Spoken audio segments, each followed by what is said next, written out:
sa wakas umaraw din pagkatapos ng ulan na medyo makulimlim talaga kanina guys. So ayan, lumabas na si araw. Naku, hala, bakit bukas yung gate namin, oy. Hi guys! Ayan, good morning sa inyong lahat. So nandito ako guys sa kitchen namin dahil dumating yung sister ng nanay ko. So ang dami naming blessings na mga vegetable. Guys, so tingnan nyo yan, oh, sariwang-sariwa. Ang lalaki ng repolyo. Ayan, dalawa, tapos may sag. Tapos ito na yung siso guys, yung taco. Ayan. Yan, oh, naka-plastic pa. Tapos, oh, galing talaga to guys sa farm niya. Yan, meron kaming potato. So, ang dami niyang dala guys. Oh, isang plastic. Alam nyo guys, masarap ito lagyan ng sardinas. Oh, dito ako nakatikim nito guys. Yung lagyan siya ng, igisa siya guys, sardinas. Masarap. Pero syempre matanggalin mo muna yung dagta. Ang ginagawa ko, binuboil ko muna yan guys. Kinakat ko muna ng maliliit. Tapos i-boil mo muna siya ng mga saglit lang na hindi siya malata. Kaya yan guys, pag nagluto ako, pakita ko sa inyo.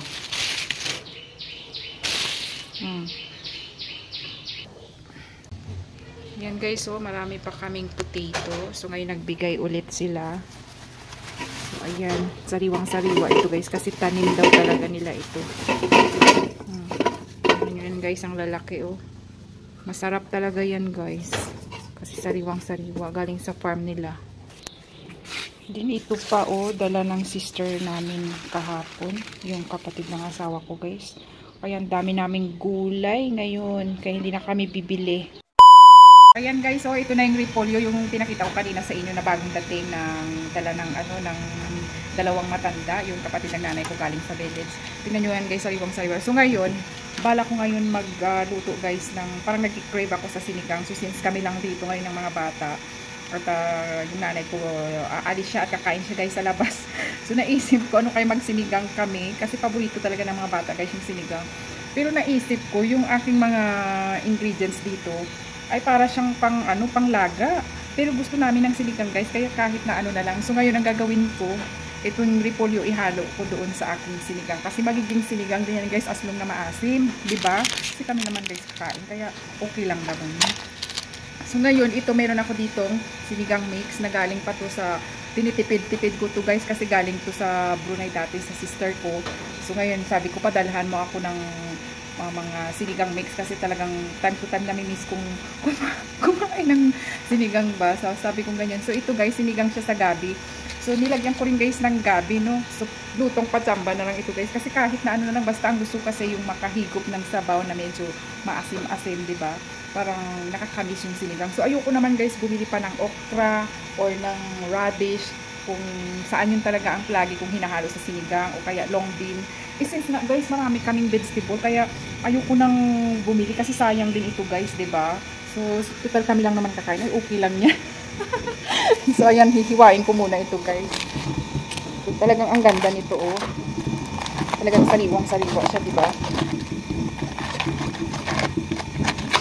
So bumili ako guys ng kalahating kilo ng manok. Baka isipin niyo dyan, ano ba yung niluluto niya, ipang laga naman yan. Okay lang yan guys, kasi ang importante, di ba, maasim yung sabaw.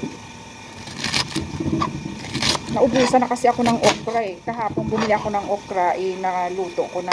So ito na lang ang ihalo ko. Okay naman to eh. Although hindi talaga ito ang real na pangsahog. Maging sinigang din yan guys sa loob ng tiyan.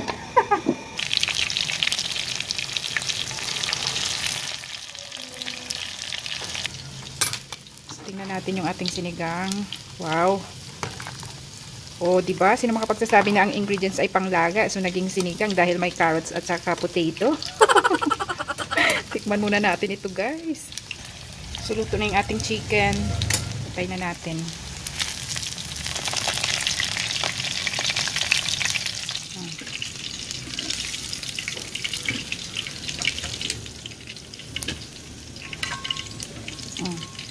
Kasya na to guys sa kanya, kasi mag-isa lang naman siya. So yung dalawang anak ko ay kakain talaga yun ng mga sinigang. Sure na sure yan. Kasi favorite talaga nila guys yung sinigang. done. So, tingnan na natin yung sinigang ko. Guys, tingnan natin yung gabi kung malambot na siya. Uy, malambot na to guys. Hirap talaga ng walang kameraman. Uy, malambot na siya guys. Kaya huwag na natin itong patagalin. Lagay na natin yung repolyo. O, diba? O, parang nilaga nga. Kasi may repolyo. Dapat ang partner nito is okra, radish. Pero pabayaan nyo na yan guys. Ang importante, maluto siya. At ang lasa niya ay sinigang. O, diba? Oh, grabe. Magpaparami tayo ng kain ito. Yan, sulit. So, ilagay ko na rin ito para sabay silang kumulo. Lagay natin yung maraming ganyan para masarap siya. O, diba? Para-paraan lang yan, guys. Importante lasa sinigang. Yan, kumustahin na natin yung ating sinigang. So, ayan, medyo malambot na siya, guys. Yan, malambot na yung repolyo. So, luto na siya. So, tikman na natin. Tikman na natin itong ating sinigang, guys. Kung tama lang yung asin niya.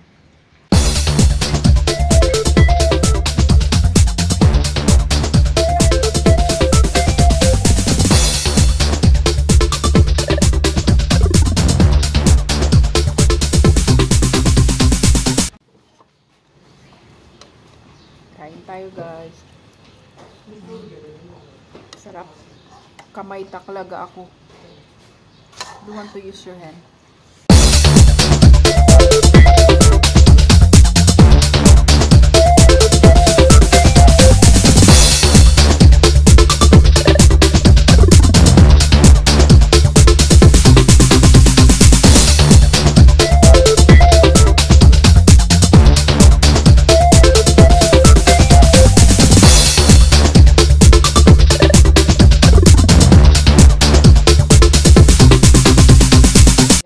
A few moments later. Yan guys, after ng lunch, andito ako ngayon sa aming rooftop kasi dumating yung aming tubig. So, i-check ko dito yung mga tangke ng tubig kung puno na. So, yan guys, so, nakita nyo yan. Yan ay dragon fruit yan guys. So, alaga yan ng nanay ko. So, yan yung mga bulaklak niya dito. So, siya talaga ang nag-aalaga niyan. So, yan ang trabaho niya, magdilig, ng mga bulaklak niya. So, hindi ko yan guys pinakikialaman mga bulaklak niya kasi nga alaga niya yung mga yan. Siya talaga ang nagdidilig niyan. Oh, grabe, ang ganda ng weather ngayon. Talagang malakas yung sikat ng araw.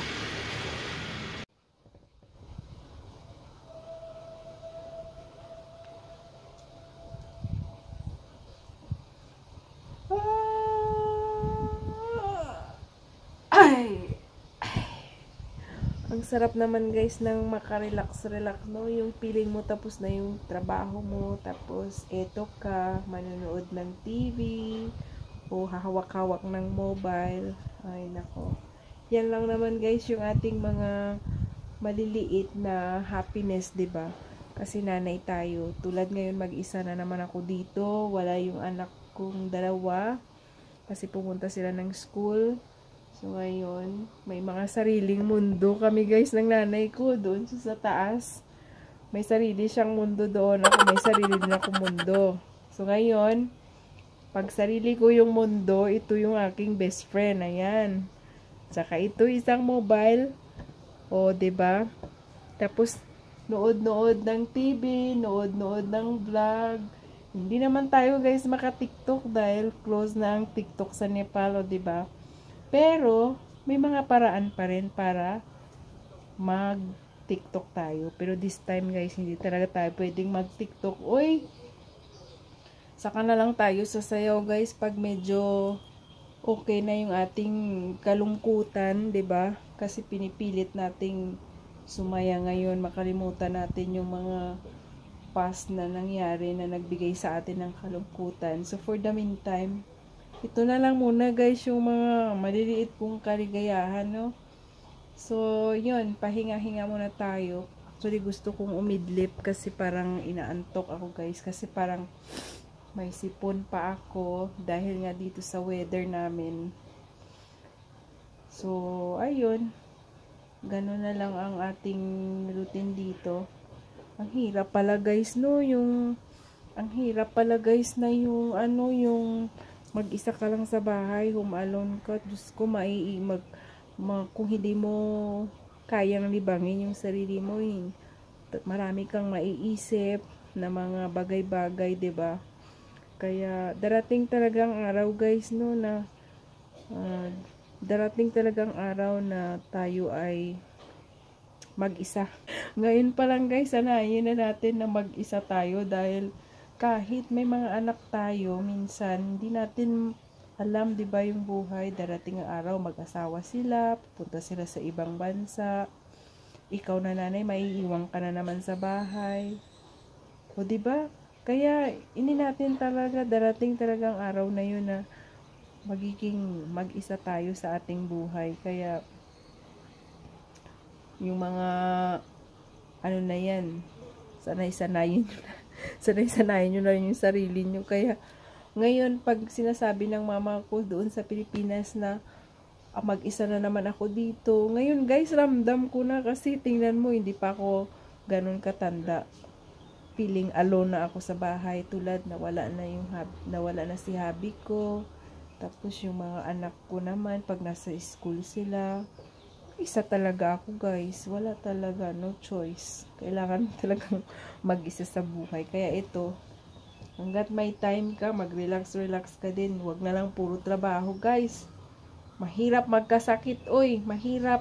Tulad ako, hindi naman ako makatulog dahil hindi ako sanay matulog, guys, sa tanghali. Kaya ang ginagawa ko, vlog na lang ako. Ayan, kayong kausap ko. Pagpatay yung ilaw, hindi daw pwede na gano'n na nakapatay yung ilaw and then naka-mobile ka kasi madaling masira daw yung mata, which is true naman. So ito guys, ayan, itatry ko, ipakita ko sa inyo, itatry natin guys kung bagay naman sa atin na yan. Oh, ayan. So parang picture lang ano guys. So yun, at least 'di ba ngayon ay medyo clear na talaga, oh 'di ba? Pati wrinkles ko guys, kita ko na oh.